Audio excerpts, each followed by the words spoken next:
हम गायक कृष्णा यादव सुपुत्र श्री सूबेदार यादव कठुआ मोड़ गाजीपुर के धरती से आप सभी लोगों का सत बार नमन बंदन करते। एगो लोकगीत आपके सामने पेश बा विनायक स्टूडियो बड़े भैया धुरान भाई जी की तरफ से। एगो घर में दो ठो भाई हुआ, कौनो बात के लेके छोटका भैया बड़का भाई से जाके कहता कि भैया हमार हिस्सा बारी बांट दा, हम तोहरी संगे ना रहब। भाई का बात सुन के बड़का भैया का आंख में आंसू आ गए बाबू, और कहता करे पगला बचपन में माई बाबू कितना प्यार से पल्ला मन के, आज तू बंटवारा का बात करत हुए। बड़का भाई कहता घरे द्वारे बटी जाई जगह जमीनिया, बटी कैसे भैया के प्यार हो।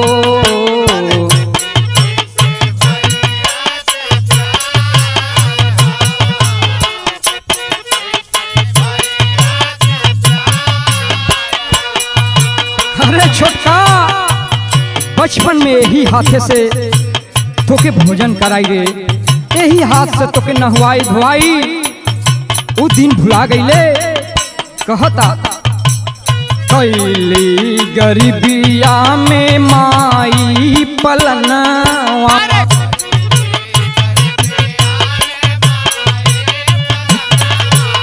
कैली गरीबिया में माई पलना, सपना सजाई के बीतवली उदिना।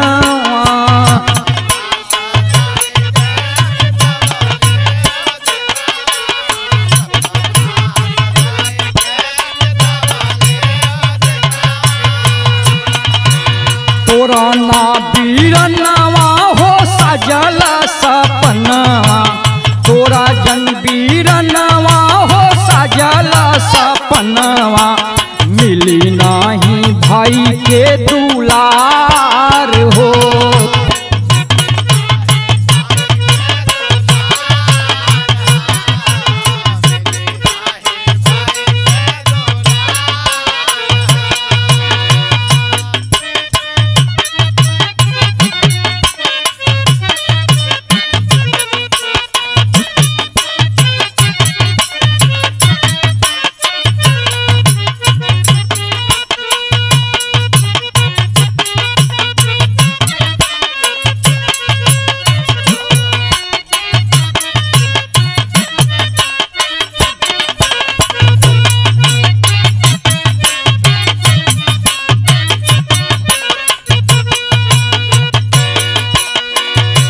भाई छोटा भाई से कहता कि भैया वो दिन भुला गईले जब बाबू हमनी का अंगुरी धरा के यही बाजार में ले चल के संगे हमनी के मिठाई खियावा। एक बेरी टूटी गई है भाई के प्रीतिया,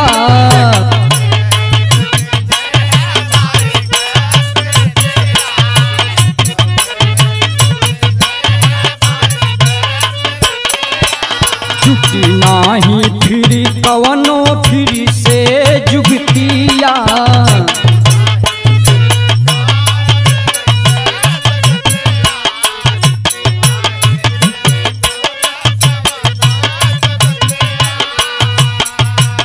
तुनहु बीरनवा के देखी के तूफनवा, तुनहु बीरनवा के देखी के तूफनवा, हसे सब गौवा जवार हो।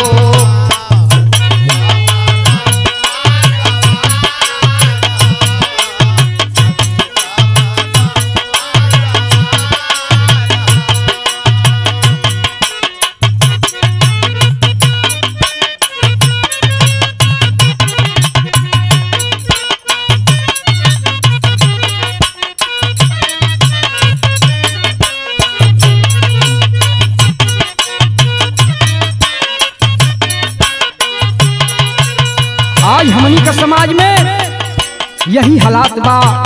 कभी कह जाओ कि भाई छोटा भाई बड़ा भाई का दाहिना बाएं होला, लेकिन आज का समाज में अगर केहू खास दुश्मन बा तो सबसे बड़ा दुश्मन अपन भाई है बा। भाई जैसा हित नाही भाई जस दुश्मनवा,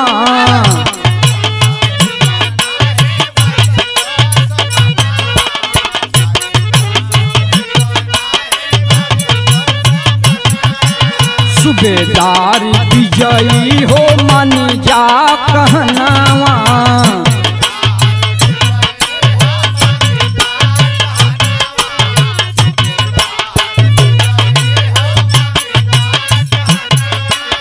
हमारी पुतरिया का तुहई रोशनिया, कृष्णा के इहे बापू कार हो।